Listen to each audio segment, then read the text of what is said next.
Salam olahraga. Baik, perkenalkan nama saya Arifudin, peserta PPKG PJOK kelas 02 BGP Provinsi Sulawesi Tengah dengan fasilitator Bapak Hendra. Baik, kali ini dalam bukti karya yang akan saya sampaikan terkait model pendidikan gerak, di mana di dalam model pendidikan gerak ini saya akan menerapkan konsep gerak yang terdiri dari konsep tubuh, konsep usaha, konsep ruang, dan konsep keterhubungan, di mana komponen gerak ini terdiri dari spesifik movement atau cabang olahraga, kemudian yang kedua fundamental movement, non-lokomotor, lokomotor, dan manipulatif. Semoga video saya ini bisa bermanfaat dan menjadi referensi untuk para pendidik khususnya yang mengampu mapel PJOK. Salam sukses selalu, Arifudin.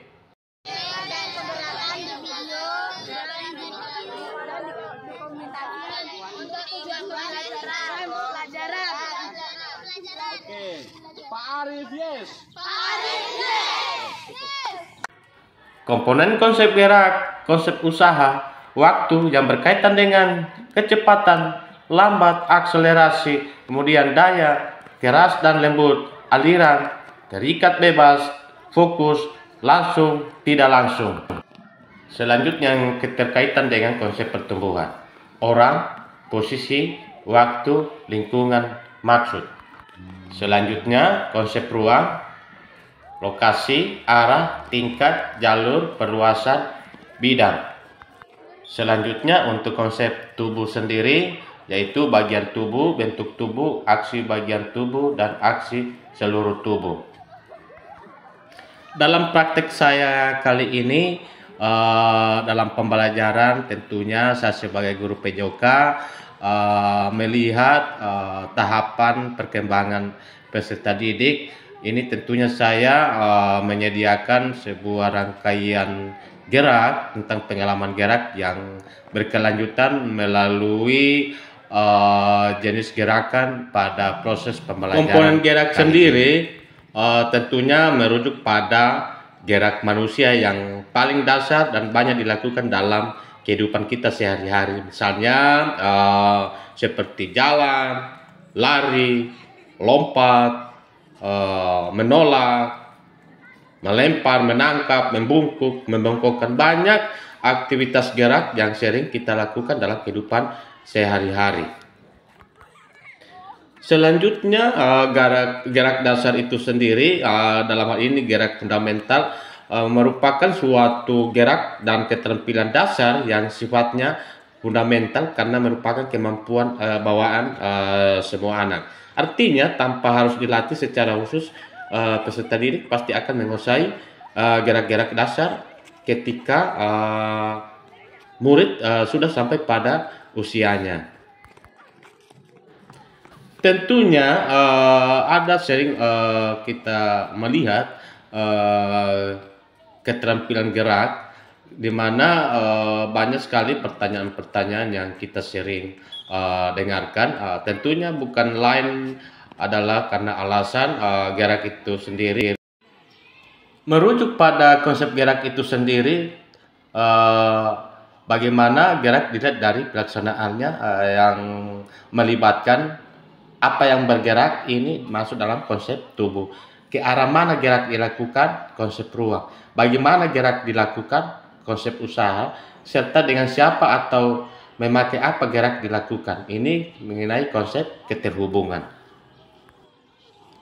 Model pendidikan gerak ini tentunya bagaimana saya menggabungkan konten tematik gerak dengan pengembangan keterampilan tertentu kepada peserta didik. Ini tujuannya untuk bagaimana PJOK itu sendiri lebih menarik, diminati oleh peserta didik, relevan tentunya dan efektif dalam bagaimana kita mengembangkan keseluruhan literasi fisik. Fokus saya terkait konten ini tentunya gerakan dan tema keterampilan di dalam jenjang SMP, di mana dalam jenjang SMP ini dalam kerangka model pendidikan dasar mengeksplorasi kemungkinan ini mengembangkan keahlian di usia kelas 9-12, namun saya lebih mengoptimalkan pada mengeksplorasi kemungkinan atau membangun fondasi. Tentunya dalam konten ini gerakan dan keterampilan tentunya bagaimana pengembangan pemahaman fungsional dari konsep tubuh, ruang, usaha, dan keterhubungan.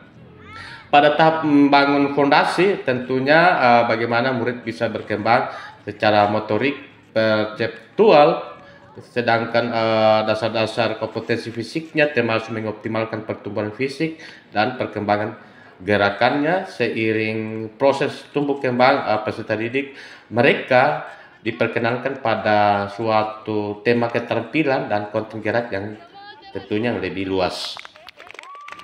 Tentunya ini saya lebih menekankan pada perkembangan menyeluruh untuk peserta didik saya yang meliputi perkembangan kognitif, perkembangan fisik, serta perkembangan efektivitas lainnya.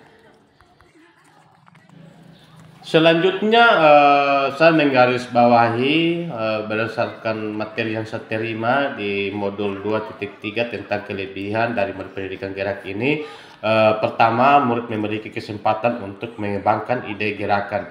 Selanjutnya yang kedua, menumbuh-kembangkan kreativitas peserta didik. Kemudian yang ketiga, menumbuhkan kepercayaan diri dan mengurangi kecenderungan merasa malu di depan publik. Kemudian melibatkan semua domain. Di sini domain kognitif, motorik, dan afektif. Di sini ketika murid mendapat tantangan dari guru, murid memikirkan strategi yang dapat dia lakukan. Selanjutnya, keuntungan saya sendiri sebagai guru PJOK, bagaimana saya menyesuaikan pembelajaran berdasarkan respon peserta didik, kemudian memungkinkan banyak kesempatan untuk berinteraksi dengan peserta didik, dan terakhir menjadikan arena pembelajaran sebagai sarana untuk mendidik murid. Demikian video singkat saya terkait model pendidikan gerak. Semoga dapat bermanfaat bagi guru pengampu mapel PJOK.